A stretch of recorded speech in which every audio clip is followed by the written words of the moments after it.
Hello students, आज की video में हम डिटर्मिनेंट्स के अंदर application of determinant and matrices मतलब एक्सरसाइज 4.6 का बेसिक पार्ट जो है उसको हम डिस्कस करने वाले हैं। अब बेसिकली ये जो एक्सरसाइज है ये डिटर्मिनेंट्स के अंदर हमारी लास्ट एक्सरसाइज है।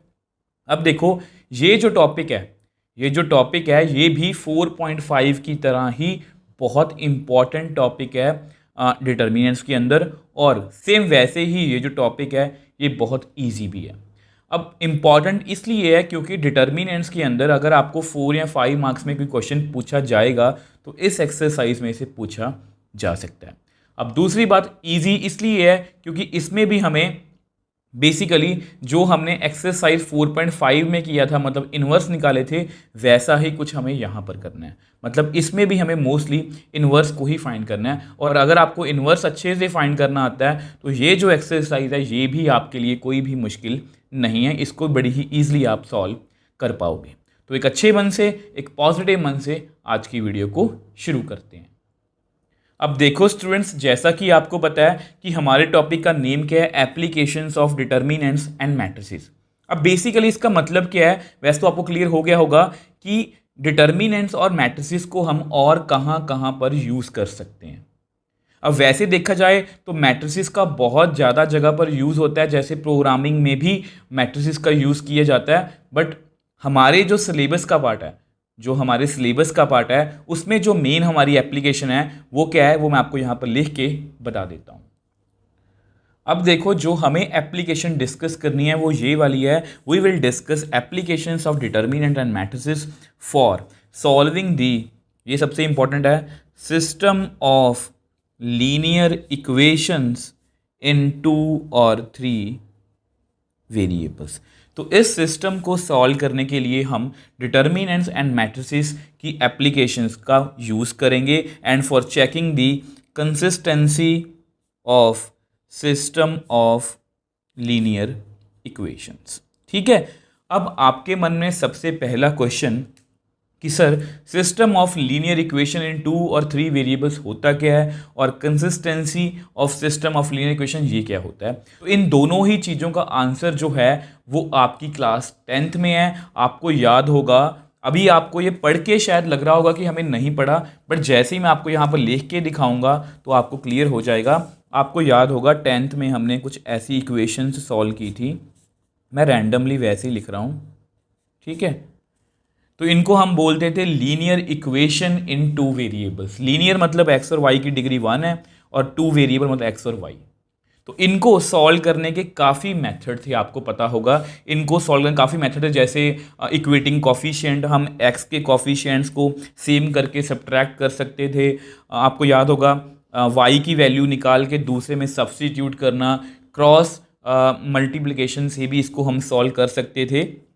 ठीक है, तो आपको यह याद आ गया होगा कि सिस्टम ऑफ लीनियर इक्वेशन इसको बोलते हैं। देखो ये लीनियर इक्वेशन इन 2 वेरिएबल, ये एक इक्वेशन है, ये 2 इक्वेशंस हैं, तो अगर इसको मैं इकट्ठा क्या बोलूँगा, सिस्टम ऑफ लीनियर इक्वेशंस।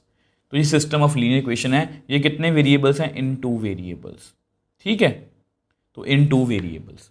और अगर आपको वैसे आपको रूल पता होगा मैथमेटिक्स का कि अगर मुझे यहाँ पर 2 वेरिएबल निकालने हैं तो मुझे कम से कम 2 इक्वेशंस चाहिए उसको निकालने के लिए, सॉल्व करने के लिए। और सेम वे से अगर 3 वेरिएबल हैं मान लो, ठीक है, मान लो 3 वेरिएबल हैं तो मुझे कम से कम 3 इक्वेशंस चाहिए। ये भी क्या है, system of linear equation in 3 variables. वैसे हमने क्लास 10th में ये पढ़ा है, अगर हम इसको जानते हैं तो इसको भी समझने में हमें कोई दिक्कत नहीं आएगी। अब दूसरा क्वेश्चन की consistency of system of linear equation क्या होता है, ये भी आपने पढ़ा है, आपको शायद याद होगा।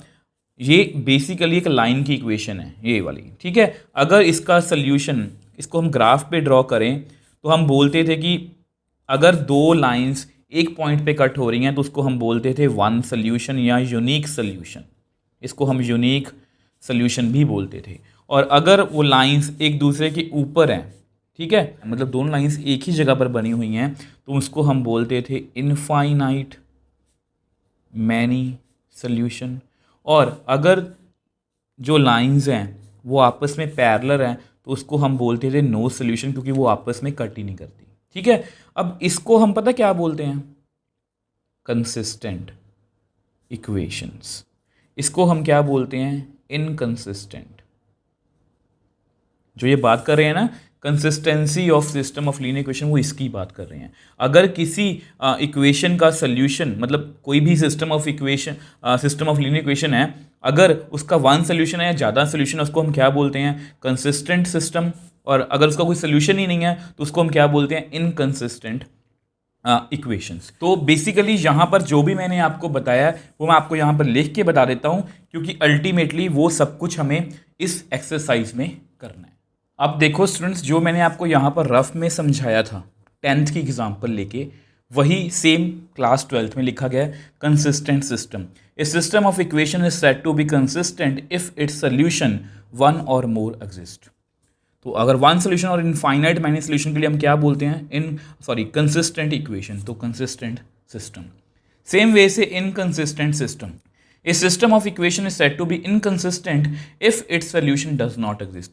तो अगर नो सोल्यूशन होगा तो इनकंसिस्टेंट। तो बेसिकली जो हमने 10th में पढ़ा था वही सब कुछ सेम वैसा ही हम यहाँ 12th में पढ़ने वाले हैं।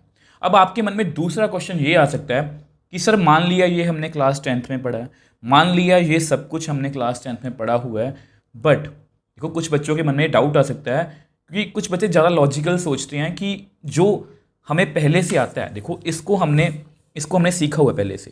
मैंने को बताया कि इसको सॉल्व करने के बहुत सारे मेथड्स हैं। इसको आप सब्स्टिट्यूशन से, इक्वेटिंग कोफिशिएंट से, क्रॉस मल्टीप्लिकेशन से सॉल्व कर सकते हो। तो कुछ बच्चे लॉजिकल सोचते हैं कि अगर हम इसको इससे कर सकते हैं, इन सब मेथड से कर सकते हैं, इसको हम फिर बिना बात के ही मैट्रिसेस और डिटर्मिनेंट की हेल्प से क्यों करें। कुछ बच्चे, मैंने आपको बताया ना, लॉजिकल ज़्यादा सोचते हैं कि जो चीज़ हमें पहले से आती है और उस पर हमारी पकड़ भी है, तो उसको हम फिर इस तरीके से क्यों सीखें। अब इस क्वेश्चन का भी मैं आपको आंसर करना चाहूँगा। देखो, आपको मैंने अभी अभी बताया कि ये दो वेरिएबल हैं, दो इक्वेशंस चाहिए, आपको पता है। तो ठीक है, इनको सॉल्व करने के आपके पास मेथड हैं। अब 3 वेरिएबल हैं तो 3 इक्वेशंस हैं मेरे पास। अब इनको भी मतलब कि सॉल्व करने के लिए हमें थोड़े से ज़्यादा एफर्ट्स करने पड़ेंगे। अगर ये इजी है, ये थोड़ा सा उससे मुश्किल है, क्योंकि इसमें हमें थोड़े से ज़्यादा एफर्ट्स करने पड़ेंगे। जैसे यहाँ से x को रिमूव कर दिया, मतलब कि इसको, और इसमें से x को रिमूव कर दिया, फिर y को रिमूव किया, z की वैल्यू आई, फिर वापस से z की वैल्यू फिल की तो y की वैल्यू, फिर वापस से x की वैल्यू। तो हमें थोड़े से ज़्यादा एफर्ट्स करने पड़ेंगे। अगर मान के चलो कि 4 वेरिएबल्स हों तो 4 इक्वेशंस, 5 वेरिएबल हों तो 5 इक्वेशंस, ऐसे ही सो ऑन, n वेरिएबल्स हों तो n इक्वेशंस। तो काफ़ी बड़ा सिस्टम हो जाएगा और उसको हम ऐसे सॉल्व भी नहीं कर सकते। अब होता क्या है कि कंप्यूटर्स वगैरह में तो क्या होता है कि ए इनवर्स का जो फॉर्मूला है वो मतलब वहाँ पर कंप्यूटर में फीड होता है, तो वो डायरेक्टली ए इनवर्स की वैल्यू सीधा ही निकाल लेता हूँ। उसने देखा कि 3 इक्वेशंस हैं तो उसने डायरेक्टली ए इनवर्स की वैल्यू निकाल ली और झट से आंसर दे दिया। तो इसलिए ये जो determinants, application of determinants and matrices है, इस सिस्टम को हम इससे बहुत ईजिली सॉल्व कर सकते हैं। ये जो सिस्टम है ना, देखो आपके सिलेबस में आपको डरने की जरूरत नहीं है। आपके सिलेबस में 4x4 या ऐसा कुछ भी नहीं है। आपके सिलेबस में यहाँ पर लिखा गया है 2 और 3 वेरिएबल्स ही हैं, ठीक है, मतलब मैक्सिमम यहीं तक आएगा आपको। ठीक, तो मैंने आपको बताया कि इसमें भी हमें काफ़ी एफर्ट्स करने पड़ेंगे, बट मैट्रिसेस और डिटर्मिनेंट्स की हेल्प से हमें थोड़े से मतलब कि कम एफर्ट्स करने पड़ेंगे और हमारा आंसर जो है वो जल्दी आ जाएगा। ठीक है जी। अब देखो, अब आपके मन में एक और क्वेश्चन आ सकता है कि सर मान लिया 10th में पढ़ा है, ये भी बता दिया कि हमें इसको डिटर्मिनेंट्स और मैट्रिसेस की हेल्प से क्यों करना है या इसकी एप्लीकेशन क्यों बनती है, क्योंकि हम बड़े सिस्टम को इसकी हेल्प से बड़ी ही ईजिली सॉल्व कर सकते हैं।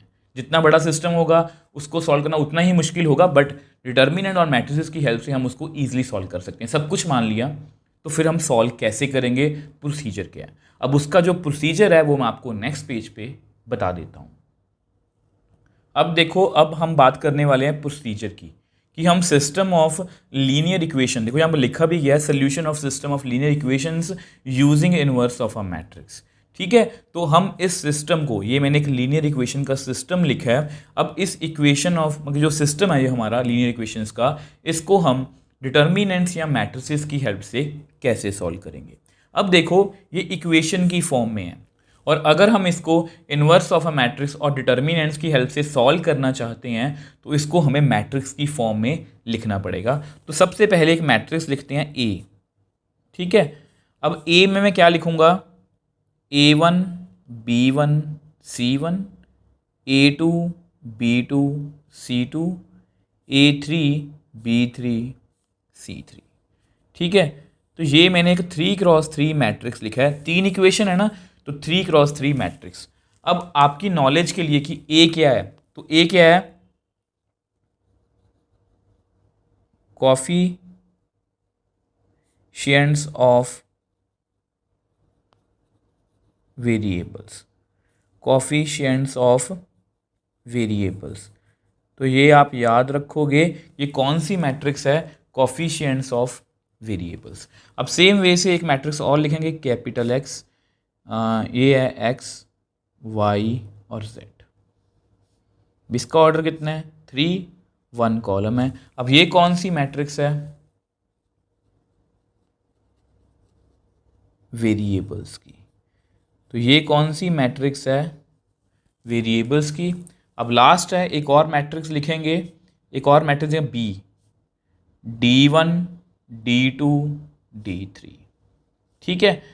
तो इसका ऑर्डर भी 3x1 होगा, ठीक है। अब ये कौन सी है, constants on right hand side. जो राइट हैंड साइड में कॉन्स्टेंट्स हैं ये उनकी मैट्रिक्स है। अब इनके ऑर्डर जो हैं वो सेम ही रहेंगे हर बार। अब यहाँ पर छोटी सी बात आपको क्लियर कर देता हूँ, अगर यहाँ पर कोई ऐसा सिस्टम होगा तो जो A है वो एक 2x2 मैट्रिक्स होगा, जो X है वो एक 2x1 और जो B है वो भी एक 2x1, क्योंकि यहाँ पर 2 वेरिएबल होंगे X और Y, ठीक है। तो इस तरह से आप ध्यान रखोगे, इनके ऑर्डर चेंज नहीं हो सकते। अब इसके बाद हमने मैट्रिक्स की फॉर्म, मैट्रिक्स तो बना लिए, मतलब अब इसको हम लिखेंगे कैसे। यहाँ बुक में लिखा गया है, then system of equations, then system of equations can be written as ax is equal to b। अब ax is equal to b ये कैसे आ सकता है या क्यों आ गया, अब इसके पीछे की जो कहानी है मैं आपको यहाँ पर वो बताने वाला हूँ। तो देखो कैसे करेंगे। अब देखो एनसीईआरटी में लिखा गया कि इसको हम ऐसे लिख सकते हैं, बट कैसे लिख सकते हैं मैं आपको वो बताने वाला हूँ। ए की वैल्यू मैंने फिल कर दी, एक्स की और बी की, ठीक है। अब ध्यान से देखो, मैंने आपको मैट्रिसेस और डिटर्मिनेंट के हर एक क्वेश्चन में ये लिखवाया कि नियरेस्ट पॉइंट क्या होनी चाहिए, सेम, तभी मल्टीप्लिकेशन पॉसिबल होगी। तो पॉसिबल है। अब ऑर्डर कितना बनेगा, 3x1, तो देख लो यहाँ पर 3x1 ही है, ठीक है। अगर हम इसको मल्टीप्लाई करें, आपको पता है इसकी रो इसकी कॉलम, मल्टीप्लाई करना कितना आएगा, a1x plus b1y plus c1z। अब इस रो को मैंने इस कॉलम से कर दिया, और भी कॉलम है ही नहीं है, तो सेकंड की बारी है, a2x plus b2y plus c2z। Same way से a3x plus b3y plus c3z। तो ये मैंने एक मैट्रिक्स बना ली। कितना ऑर्डर बनेगा, 3x1, देख लो, is equal to D1 D2 D3, ठीक है। अब ये दोनों मैट्रिसेस आपस में इक्वल, इनका ऑर्डर भी सेम है, मतलब कॉरस्पॉन्डिंग एलिमेंट्स सेम है। a1x b1y plus c1z is equal to D1, a2x b2y c2z is equal to D2, a3x b3y c3z is equal to D3। ध्यान से देखो, इस सिस्टम को मैंने इस तरह से लिखा था और मैंने आपको वापस से उसमें कन्वर्ट करके भी दिखा दिया कि बेसिकली हम ax is equal to b कहाँ से आया। तो वो मैंने आपको बताने की कोशिश की है कि अगर हम मल्टीप्लाई करेंगे तो उसका मतलब कि वही वाली फॉर्म बनेगी। तभी मैं बोल रहा हूँ कि इसके ऑर्डर हम चेंज नहीं कर सकते। ए को हम क्या बोलते हैं, कोफिशिएंट्स ऑफ वेरिएबल वाली मैट्रिक्स है, ये वेरिएबल वाली मैट्रिक्स है, और ये कॉन्स्टेंट्स वाली मैट्रिक्स है जो राइट हैंड साइड पे है। तो अब मैंने आपको बता दिया कि इसको हम लिखेंगे कैसे। अभी तक हमने क्या सीखा है कि इस सिस्टम ऑफ इक्वेशन को हम मैट्रिक्स फॉर्म में कैसे लिखेंगे। अब इसके बाद की बात है कि हम सोल्यूशन कैसे फाइंड करेंगे और इसमें हम कंसिस्टेंट और इनकंसिस्टेंट सिस्टम के बारे में किस तरह से बताएंगे। अब उसको हम नेक्स्ट पेज पे डिस्कस कर लेते हैं। अब देखो, अभी तक हमने ये सीखा कि इसको हम मैट्रिक्स फॉर्म में कैसे लिखेंगे, मतलब Ax is equal to B, वो लिख लिया। अब उसके बाद प्रोसीजर में सॉल्व कैसे करेंगे। अब यहाँ पर आपके सामने दो ऑप्शंस आ सकती हैं। देखो वहाँ पर साफ साफ लिखा गया है solution of system of linear equation using inverse of a matrix, और मैंने भी आपको बताया था कि 4.6 में हम इनवर्स का यूज़ करेंगे। तो हमारे पास दो ऑप्शंस हैं। If A is non singular, मतलब ए का डिटरमिनेंट नॉन जीरो है, then its inverse exist. If A is singular, that is A determinant is equal to 0, then its inverse does not exist। और ये हम अच्छे से जानते हैं। अब इसके बाद, ये तो हम जानते हैं, अब इसके बाद हम इसको सॉल्व कैसे करेंगे। तो आपको पता है Ax is equal to B, then pre-multiply by A inverse on both sides। आपको शायद याद होगा मैंने आपको पोस्ट और प्री मल्टीप्लाई के बारे में बताया था। देखो Ax is equal to B, post का मतलब होता है राइट हैंड साइड में मल्टीप्लाई, क्योंकि मैट्रिसेस में AB और BA ये डिफरेंट हो सकते हैं। ठीक है, जरूरी नहीं है कि ये आपस में सेम ही हो। ठीक है, तो इसलिए मैंने प्री मतलब पहले मल्टीप्लाई करना है, तो A inverse into Ax, A inverse into B, मैंने दोनों तरफ A इनवर्स को लेफ्ट हैंड साइड में रखा है। अब छोटे छोटे रिजल्ट हैं जो हमने 4.5 में भी किए थे। ठीक है, आपको पता होना चाहिए कि किसी भी मैट्रिक्स को अगर उसके हम इनवर्स से मल्टीप्लाई करते हैं तो उसका आंसर कितना आता है, आइडेंटिटी मैट्रिक्स। तो यहाँ पर कितना आएगा, which implies Ix is equal to A inverse B। अब देखो ऐसा हम क्यों कर रहे हैं, क्योंकि बेसिकली ना मुझे ये कौन सी मैट्रिक्स है, हमारी वेरिएबल्स वाली मैट्रिक्स। और अगर वेरिएबल्स वाली मैट्रिक्स की मुझे वैल्यू पता लग जाए, मतलब एक्स वाई जेड की वैल्यू पता लग जाए, तो मेरा क्वेश्चन ही सॉल्व हो जाएगा। तो इसलिए मैं सब कुछ एक्स के लिए कर रहा हूँ। अब आपको ये भी पता होगा कि किसी भी आइडेंटिटी मैट्रिक्स को हम अगर किसी और मैट्रिक्स के साथ मल्टीप्लाई करते हैं तो सेम वही मैट्रिक्स आ जाता है, which implies I into x का आंसर कितना आएगा, एक्स। ठीक है, ये मैंने आपको बहुत बार बताया है। तो विच एम्प्लाइज मतलब मैंने यहाँ पर अब मैं फॉर्मूला लगा रहा हूँ, आई एक्स की वैल्यू कितनी आएगी, X is equal to A inverse B. तो ये हमारा क्या है, सल्यूशन। तो बेसिकली अगर मैं इस सिचुएशन में अगर ए नॉन सिंगुलर होगा उसका इनवर्स निकाल लूँ और उसको मैं बी मैट्रिक्स से मल्टीप्लाई कर दूँ, तो मेरे पास जो मेरा आंसर आएगा वो वेरिएबल वाली मैट्रिक्स का आंसर आ जाएगा, मतलब एक्स वाई जेड की वैल्यूज आ जाएंगी और हम बड़ी ही ईजिली इसको सॉल्व कर देंगे। और यहाँ पर मुझे पक्का पता है, देखो यहाँ पर मैं आपको एक बात बता देता हूँ। अब देखो यहाँ पर आपको पता होना चाहिए कि इनवर्स ऑफ अ मैट्रिक्स, ये छोटी छोटी बातें जो आपको बहुत काम आएंगी, इज़ ऑलवेज यूनिक। अगर देखो यहाँ पर हम मान के चले हैं कि इसका इनवर्स एग्जिस्ट कर रहा है, और अगर एग्जिस्ट कर रहा है तो मतलब यूनिक का मतलब क्या होता है कि ए इनवर्स सिर्फ एक ही हो सकता है और कोई भी नहीं हो सकता। मतलब ऐसा नहीं है कि ए इनवर्स की आप वैल्यू और निकालोगे मैं कोई और निकालूंगा, तो मतलब मेरे पास सिर्फ एक ही सोल्यूशन आएगा। तो therefore it has only one solution. Therefore it has only one solution, और जिसका वन सोल्यूशन होता है उसको हम क्या बोलते हैं, कंसिस्टेंट सिस्टम।